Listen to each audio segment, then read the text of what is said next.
Fé que te salva. Lesa Santiago 2:18. Mas gente por visa, a botem fé e a mim tem obra. Mostrar-me boa fé sem obra não. E a mim lo mostrava minha fé por meio de minha obra não. Qual é o ponto clave que Santiago está fazendo?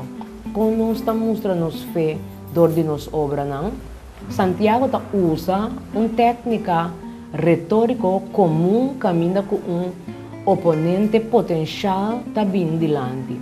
De caso aqui, o oponente está curva para puxar espelho entre fé e obra não. Dor de sugerir que tanto uma pessoa tem, seja um ou outro. Turco está ok.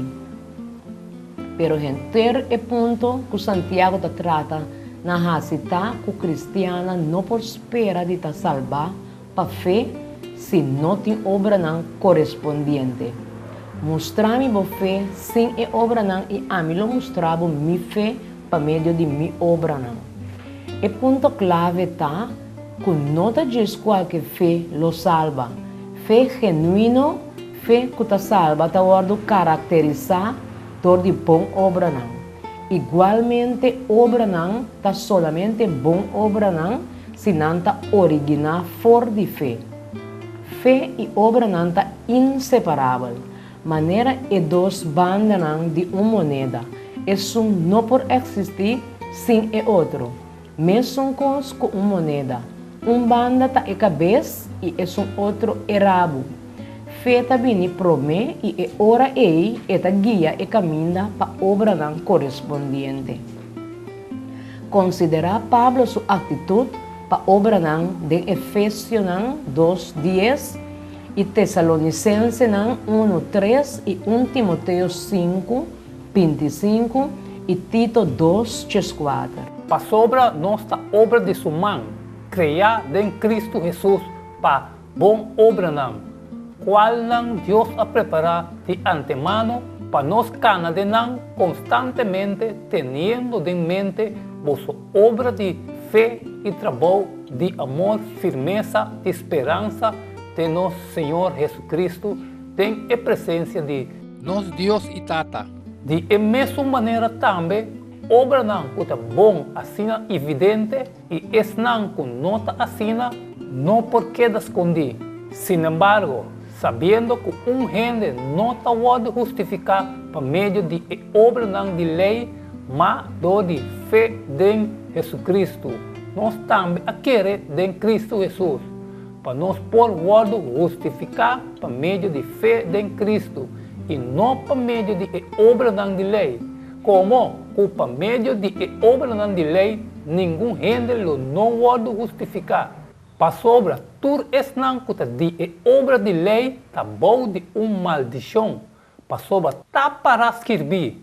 Maldicionar, tá tudo isso não que não tá permanecer dentro do escrever dentro do book de lei, para cumprir com não. De como bom obra não tá assina importante, Pablo não estava contra de bom obra não como tal, e estava contra obra não como uma forma de salvação. Wak Galátios 2:16. Vai na paz, tenemos culpa caliente e na bobarica, e sin embargo, você não está dando o que é necessário para não culpa. Kiko é aceitável. De fato, Pablo avisa que não depender da obra não de lei para salvar, estava bom de maldição para sobre nenhum gente que purba para salvar dor de guardar lei, de realidade, lo tem éxito guardando-o. Galátios 3:10. Para sobra, tudo isso não que de obra de lei, tá bom de maldição. Para sobra, tá para escrever. Maldicionar, tá tudo isso não que não tá permanecer dentro do escrever dentro do book de lei, para cumprir com não. Obediência está possível somente dor de dom do Espírito Santo. Se gente não por merecer salvação dor de qualquer de sua boa obra não, e ora é mestre está inteiramente dor de graça. Recebi dor de gente sendo pecador. para sobra, eta recebi e ta querer de Jesus. Eta completamente um regalo por nada. Justificação para fé ta pone mais área de controvérsia e tur e controvérsia aqui ta termina tão pronto que é disputa ta termina que é meritonan de gente cair dentro bom obra não. Nunca por adquirir vida eterna para o mês. De com é grande notícia que nós não por trabalhar, nós caminhamos para o céu, mas deve motivar-nos, dor de um amor para Deus, para fazer tudo e bom obra não que nós por.